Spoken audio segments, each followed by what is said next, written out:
함수에서 설명할 게 좀 많습니다. 첫 번째는 40이 잘 출력되고 있나요? 지금 보면 함수 add라는 함수는 매개 변수 2개가 들어오면 그걸 더해서 sum이라는 변수에 담은 다음에 그 sum을 이 의뢰한 사람한테 return 돌려준대요. 결과를. 그래서 여기에 40이 남아있고 40이 리절트에 담겼고 그 리절트를 우리가 화면에 출력을 한 겁니다. 자, 아주 올바르죠? 잘 나오고 있어요. 자, 그런데 만약에 여기에서요. 이 부분을 위로 올려봅시다. 이렇게 올려볼게요. 이 부분을 위로 이렇게 올려보십니다. 저장하고 브라우저 화면을 다시 한번 봅니다. 그러면 출력이 이상 없이 되고 있어요. 자, 지금 조금 이상한 게 아까 제가 여기에서 이 01번에서 얘를 설명을 할 때 01번에서 스크립트를 설명할 때 얘가 어떤 식으로 브라우저가 우리가 작성한 코드를 해석한다라고 했냐면 위에서부터 이렇게 순서대로 해석한다라고 했거든요. 그럴 때 아까 헬로 여기에서 헬로 월드 있고 그 다음에 아까 제목이 나오는 식으로 해서 순서대로 읽히는 걸 아까 확인을 했었습니다. 자, 그러면 얘도 보면 지금 add라는 함수에다가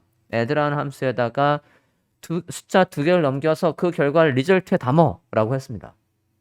그러고는 이 출력도 여기가 아니라 위로 올려볼게요. 출력도 이렇게 위로 올려봅시다. 리절트에 담긴 거를 출력해라고 해서 위로 올렸어요. 자, 아까 원칙만 따져보면 이렇게 해석을 한다라고 했단 말이에요. 자, 이 부분에서 아직 이 브라우저, 이 우리가 작성한 자바스크립트를 코드를 해석한 브라우저는 여기까지 아직 읽지도 못했어요. 즉, add라는 함수가 무슨 일을 하는지 모릅니다. 근데 에러가 안 났어요. 그죠? 자, 이걸 일명 뭐라고 하냐면 얘가 여기 있는 이 add 함수가 여기까지 끌어올려진 거예요. 저렇게 끌어올려지는 걸 뭐라고 하냐면 일명 호이스팅이라고 합니다. 호이스팅이라고 해요. 슈프모로 말하면 끌어올리죠. 네, 끌어올려진 거예요. 자, 이거는 어디에서 일어나냐면 변수명에서도 일어나고요. 함수명에서도 일어나요. 얘가 자바스크립트의 특징입니다. 자바스크립트에서 이 호이스팅이 일어나는 게 특징이에요. 자, 그러면 저 호이스팅에 대한 것만 별도로 다시 한번 설명을 한번 해볼게요. 예를 들어서 변수명에도 작동을 한다니까 변수명도 한번 볼게요. 콘솔 로그해서 넘버를 한번 찍어 볼게요. 자, 넘이라는 건 아직 넘버 0이라고 해보자. 넘버라는 건 아직 안 만들었어요. 근데 밑에서 넘 0이라는 거는 5라고 해서 써볼게요. 그러면 얘가 출력이 될까 안 될까? 넘 0이라는 거에는 숫자 5를 저장을 했습니다. 근데 얘를 제가 이렇게 일단 해볼게요. 그러면 5가 출력이 되죠. 네. 순서대로 자, 변수명 넘에는 5가 저장돼. 그러고 나중에 쓸 일이 있으면 넘버 1이라는 거, 요 변수명만 출력하면 이렇게 하면 나올 거야. 순서대로 해석됐으니까 이상 없단 말이에요. 그런데 얘를요. 위로 올려볼게요. Alt 방향키 위. 저장하고 보면 자, 지금 보시면 변수명이 끌어올려진다라고 했는데 왜 안 끌어올려지지? 얘 같은 경우에는 지금 변수를 선언을 안 했어요. 변수 선언 우리가 어떻게 한다라고 했죠? 얘는 변수 선언이 안 된 겁니다. 그냥 값만 할당한 거예요. 값만 할당한 겁니다. 이런 경우에는 호이스팅이 일어나지 않습니다. 안 돼요. 그럼 어떤 경우에 발생이 되냐? 다시 한번 써볼게요. 콘솔 로그 넘버 1이라고 해보겠습니다. 그냥 넘이라고 해보자. 그러고는 변수명 넘버 1은요. 잘못 써놨네. 넘버 1 변수명 넘버 1 선언을 했어요. 그러고는 넘버 1에는 5라고 한번 해볼게요. 지금 얘는 선언을 한 거고 얘는 값을 초기화한 거예요. 값을 할당 초기화한 겁니다. 이 상태에서 한번 볼게요. 됐습니까? 저장하고 봅시다. 저장하고 보면 자, 넘버 1에서는 아까 여기에서는 호이스팅이 일어나지 않았기 때문에 출력을 못하니까 에러가 났어요. 몇 번째 라인에서 21번 라인에서, 아니, 44번 라인에 에러가 났습니다. 하지만 여긴 안 났어요. 여기는 나지 않았고, 넘버 콘솔 로그해서 넘버 1, 47번에, 잠깐만요. 47, 여기에서 에러 나니까 그 뒤에 게 아무것도 안 되는 거지. 얘 주석 처리 좀 할게요. 45번 라인에서 에러가 나서 뒤에 있는 게 실행이 안 된 거예요. 요거는 에러. 아니지. 거기를 하는 게 아니라 얘를 주석 처리. 요거 주석 처리할게. 여기는 에러입니다. 그러고 볼까요? 자, 지금 보면 호이스팅해서 선언은 했는데 값을 뒤에 선언을 했거든요. 값을 뒤에 이제 할당을 했어요. 지금 얘 같은 경우에는 에러는 안 나지만 undefined가 나오고 있습니다. undefined가 나오고 있어요. 에러는 아니에요. 값이 저장이 안 됐던 얘기입니다. 선언은 여기에서 했기 때문에 값이 안 나오고 있어요. 자, 그러면 제대로 나오게 하는 건 아까대로 순서대로 해서 만들면 되는 거고요. 여기서 조금 더 가볼게요. 지금 VAR을 썼습니다. let으로도 한번 해볼게요. 콘솔 로그해서 number2, 이번엔 let 한번 해볼게요. num2 똑같이 선언은 하고 선언과 동시에 값을 지정해도 되고 number2라고 할게요. number2는 6이라고 해봅시다. 마찬가지 여기는 선언을 한 거고 여기는 값을 할당 초기화를 한 거예요. 자, 보겠습니다. 자, 렉 같은 경우에는 스코프가 있습니다. 스코프가 뭐냐면 변수하고 다르게 VAR은 사실 어디에서든 값을 할당하고 사용할 수 있어요. 하지만 렛은 범위가 정해져 있습니다. 범위 내에서만 사용 가능합니다. 범위라는 건 중괄호로 되어 있는 범위입니다. 이게 중괄호.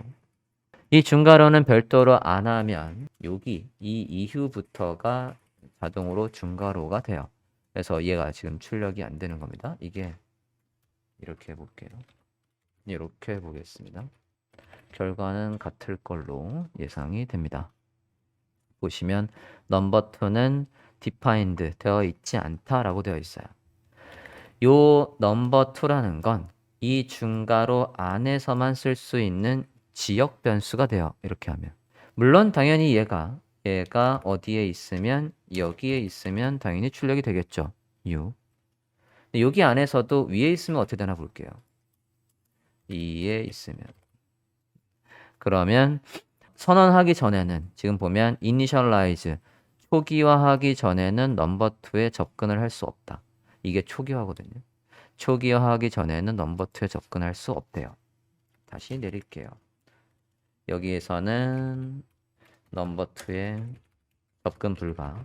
당연히 얘가 여기 있을 때는 정상 출력이라고 할게요. let은 스코프, 저 범위 안에서만 쓸 수 있는 거다. const하고도 비교를 해볼게요. const는 뭐 생각할 게 따로 없습니다. const 넘버 3이라고 한번 해볼게요. 그리고 const num 3은 뭐 초기화하고 이게 선언한 거죠. 선언을 한 거고. 그다음에 넘버 3는 6이라고 해볼게요. 7이라고 할까? 7이라고 해보겠습니다. 값을 할당을 했어요. 들어가 봅시다. 자, 그러면 59번 라인에서 넘버 const num3라고 하자마자 벌써 오류가 났습니다. num3는 근데 왜 오류냐? 마우스 올려볼게요. const declaration must be initialized. 선언이 먼저 돼야 한다. 마찬가지 선언 전이라 오류. 이렇게 할게요. 자, 맨 위에 VAR 좀 다시 한번 볼게요. VAR을 보면 이 호이스팅은 여기 변수명 잡았던 거 좀 다시 한번 보겠습니다.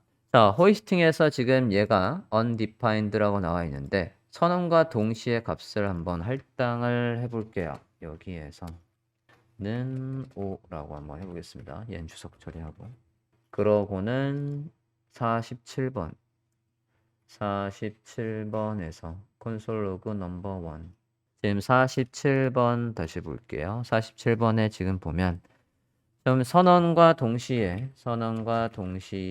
값을 할당한 거거든요. VAR로 해서 하면 VAR로 선언한 거에는 강의 노트에다가 넣어드릴게요. VAR로 선언한 변수는 호이스팅 시에 이렇게 undefined로 변수를 초기화합니다. 라고 나와 있습니다. 근데 let과 const는 선언한 변수의 값을 초기화하지 않는데요. 자, 지금 보시면 넘버1을 내가 분명히 지금 여기에다가 5라고 저장을 했는데 여기에서 undefined로 다시 초기화한 거예요. 로 초기화한 겁니다. 이게 위에 있으면 끌어올려줘서 넘버1이라는 거를 쓸 수는 있는 거예요. 넘버1이라는 변수는 사용할 수 있는데 변수가 호이스팅 돼서 사용은 할 수 있어요. 근데 값이 뭐로 초기화되어 있어요? 값이 undefined로 초기화가 되어 있는 겁니다. 근데 나머지는 초기화가 1도 안 됩니다. 누구는 let도 초기화가 안 돼서 아예 해당 변수를 못 읽는다고 나와 있고요. 그러니까 지금 에러의 문구가 달라요. 얘는 undefined 값이 지정되어 있지 않다라는 걸로 초기화가 되어 있는 거고 나머지 let과 const 같은 경우에는 위에서 써버리면 아예 접근 불가. 얘도 선언전이라서 아까 문법 오류죠. 신텍스 오류니까 문법 오류. 누구도 얘도 문법 오류. 그래서 원래는 사실 이제 문법 오류가 이게 선언하기 전에 변수를 불러왔을 때 에러를 피하는 방법은 VAR보다는 얘를 쓰시는 게 나아요. 얘를 써서 선언을 한 다음에 뒤에 순서대로 쓰는 식으로 작성을 하면 얘가 위에 올라졌을 때 아예 그 값을 못 쓰기 때문에 우리가 그렇게 코드를 작성하지 않습니다. 근데 얘 같은 경우에는 위에 잘못해서 써버리면 이 변수명을 쓸 수는 있거든요. 쓸 수 있는데 값이 내가 의도했던 거하고 다르게 나오는 거예요. 그렇게 되는 경우가 변수명에서 호스팅이 생겨서 일어날 수 있으니까 되도록이면 앞으로는 VAR보다는 let을 쓰시는 게 좋습니다. 그래서 순서대로 선언하고 뒤에 값을 할당하고 쓰는 걸로 또는 선언과 동시에 값을 할당할 거면 이런 식으로 해도 되고요. 네. 함수는 왜 끌어올려지냐면 이것도 이유가 있어요. 함수가 끌어올려진 건 여기는 약간 오류, 인티센텍스 오류 나오고 있고요.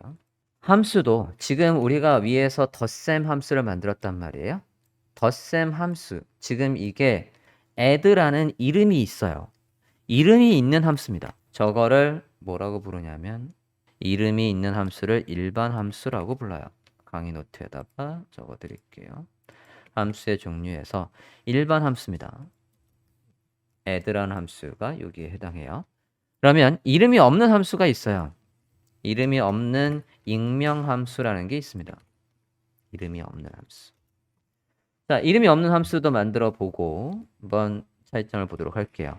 자, 지금에서 앞서 여기 제 화면 기준으로 57번에서 에러 나고 있거든요. 그러면 그 뒤에 작성하는 거 아무것도 안 나와요. 57번에 요거 변수를 만들기 전에 오류가 나고 있으니까 이것도 다 주석 처리할게요. 이렇게 주석 처리해 주십시오. 에러 없이 나오게. 자, 익명 함수를 설명을 할 건데요. 익명 함수는 이름이 없는 함수예요. 이름이 없는 함수라는 건 우리가 아까 함수를 만들 때 문법이 어떻게 됐었냐면 펑션하고 함수명이 있고 그 다음에 그 함수가 할 일 이렇게 해서 할 일을 이렇게 적는 게 얘가 이름이 있는 함수거든요. 일반 함수예요. 요게. 자, 근데 지금 제가 썰 거는 이제 이름이 없는 함수래요. 이름이 없는 걸로 해서 더하는 거.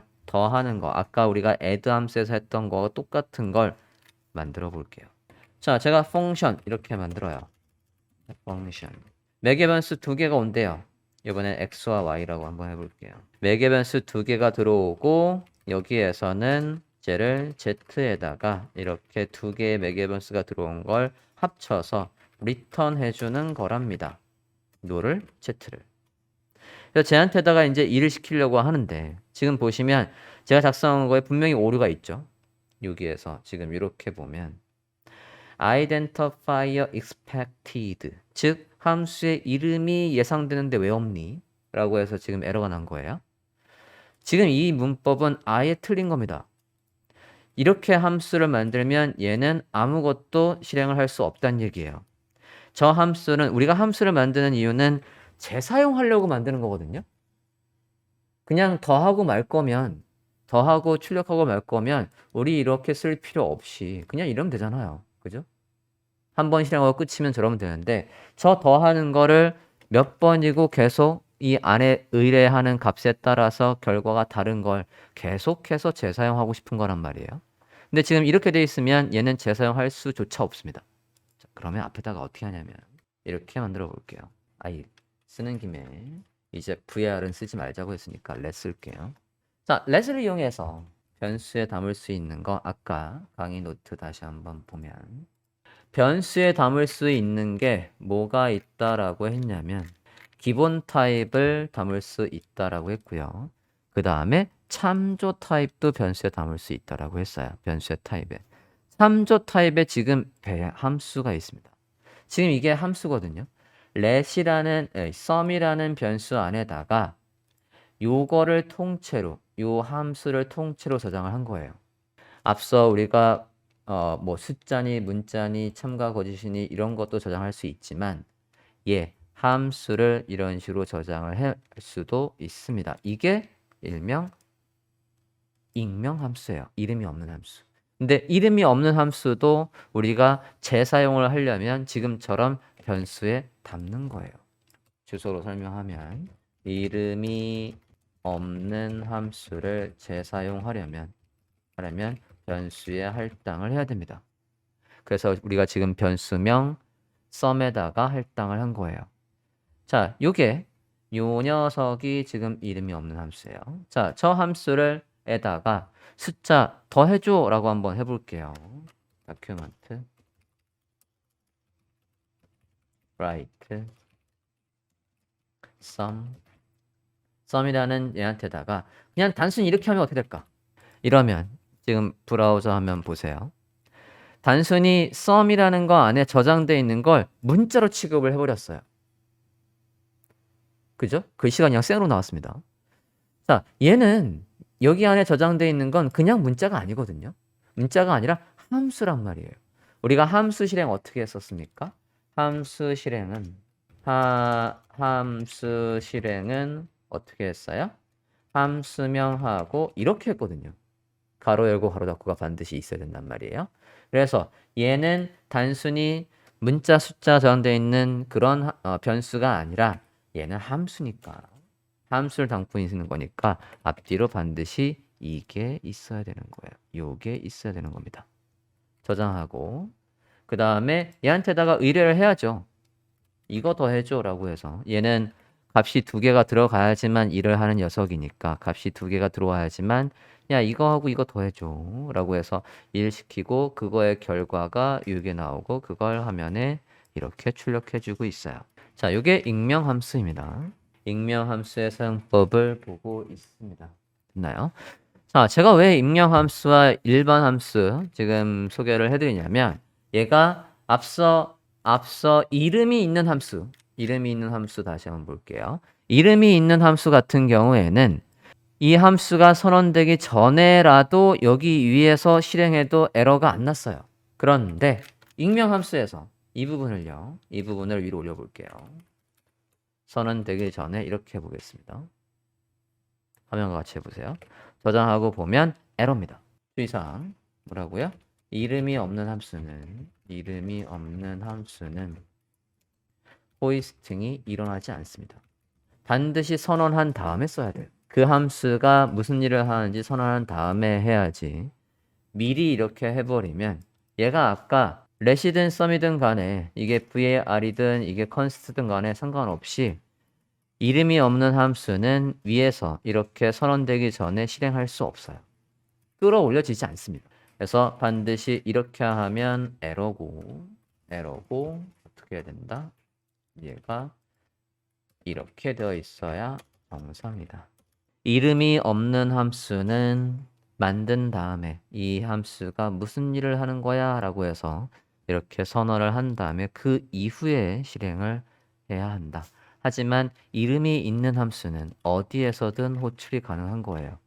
이렇게 선언되기 전에 호출이 가능합니다. 끌어올려지기 때문에. 자, 이렇게 해서 익명 함수까지 봤고요. 함수의 종류들을 지금 보고 있습니다. 함수의 종류들 중에서 또 한 가지는 즉시 실행 함수가 있어요. 실행하자마자 결과를 보여주는 녀석이 있습니다. 자, 지금 앞서 얘 같은 경우에도 이렇게만 쓰면 절대로 결과가 안 나왔어요. 그리고 위에 얘 같은 경우에서도 이렇게만 했을 때는 절대로 결과가 나오지 않았습니다. 반드시 얘를 이렇게 실행을 해 줬어야 됐어요. 하지만 경우에 따라서는 저렇게 이름에 담지 않고도 바로 실행할 수 있는 구문이 필요할 때가 있습니다. 그거의 문법은 이렇게 돼요. 즉시 실행 함수는 얘처럼 만듭니다. 여기에서 조금만 키워드릴게요. 자, 이렇게 만들거나 이렇게 만들거나 여기에서 뭔 차이가 있냐면 요거 함수를 실행하는 거 요 차이가 있어요. 자, 앞서 우리가 함수를 실행하려면 어떻게 해야 된다라고 했냐면 함수 다음에 이렇게 해서 함수를 실행하려면 함수명 다음에 얘가 있어야지 실행한다라고 했잖아요. 요거. 자, 그러면 우리가 할 일이 지금 만약에 이렇게라고 볼게요. 펑션. 요게 기본적으로 할 일이에요. 여기에서 이 중괄호 여기 있고 중괄호 있고 가로 있고 네, 여기서 네. 여기까지가 일단 할 일인데 이거를 함수로 실행하고 싶은 거예요. 그러면 이거 자체가 함수라고 봤을 때 뒤에 가로 열고 가로 닫고가 있으면 된대요. 여기에다가 가로 열고 가로 닫고 하고 이거 전체를 얘로 이렇게 감싸거나 또는 이 가로가 밖에 있거나 이렇게 있거나 똑같습니다. 요거나 똑같아요. 여러분 얘도 나중에 여러분이 직접 짠 게 아니라 남이 짠 걸 볼 때도 많이 보는 형식이 요 형식입니다. 그럼 이 형식대로 해서 즉시 실행 함수를 한번 만들어 볼게요. 즉시 실행 함수를 만들 건데 얘도 우리가 재사용하려면 변수에 할당을 해야 돼요. 변수에다가 result라는 변수에다가 할당을 해볼게요. 펑션 매개 변수는 2개가 들어오면 일을 하는 거다 라고 하고요. 이렇게 한 다음에 뒤에 얘가 함수 이렇게 이 중간 안에다가 이제 내용을 쓸 거예요. 화면과 같이 작성을 해봐 주세요.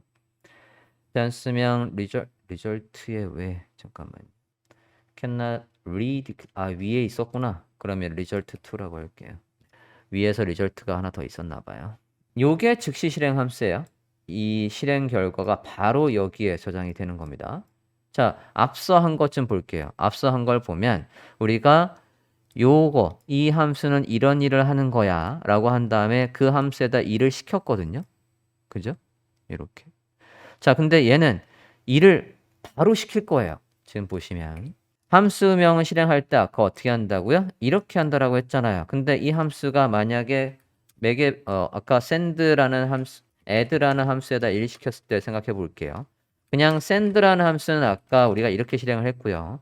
add라는 함수는 값이 2개가 들어와야지만 그걸 더한 결과 우리한테 알려준다고 했으니까 이렇게 해서 실행을 했단 말이에요. 야, 이거 어려운 거 더 해줘 라고 해서 아까 우리가 이렇게 실행했어요. 그것처럼 지금 얘한테도 result2에 저장하는 이 즉시 실행 함수도 값을 2개 넘겨주면 그걸 저장하라고 할 거예요. 앞서 이 가로 열고 닫고가 어디 있었어요? 여기 있거나 여기 있었단 말이에요. 지금 저는 끝에다는 걸로 했어요. 그러면 여기에다가 이런 식으로 숫자를 넣어 줍니다. 함수를 실행할 때 즉시 실행 함수는 이 매개 변수가 들어가는 요 자리가 여기 있거나 여기 있는 거예요. 저는 끝에다가 달았고요. 끝에다가 지금 10과 30를 넘겨주면서 야, 이거 더 해줘. 그걸 바로 리절트에 담아 라고 한 겁니다. 그러면 여기 중괄호 안에다가 할 일은 저걸 더 해야 되겠죠. 저 더한 거를 바로 리턴해서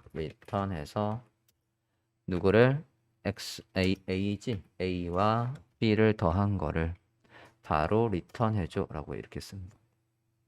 그러면 result 2에는 여기 이 숫자 두 개 더한 게 저장이 되어 있을 거고 그걸 출력해 볼게요. 그걸 출력해 봅니다. 저장하고 브라우저 화면 볼게요. 브라우저 화면을 보면 즉시 실행 함수에서 이렇게 값이 나온 걸 볼 수 있습니다. 자, 앞서 위에 익명 함수랑 달라요. 분명히 구조가. 익명 함수는 이 함수가 이런 일을 하는 거야 라고 해서 일단은 할당을 해놓고 걔한테다 일을 이렇게 시켰단 말이죠.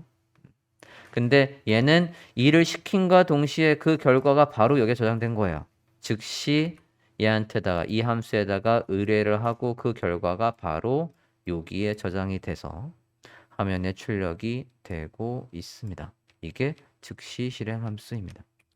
함수, 이름이 있는 일반 함수, 이름이 없는 익명 함수, 그리고 즉시 실행 함수까지 살펴봤습니다.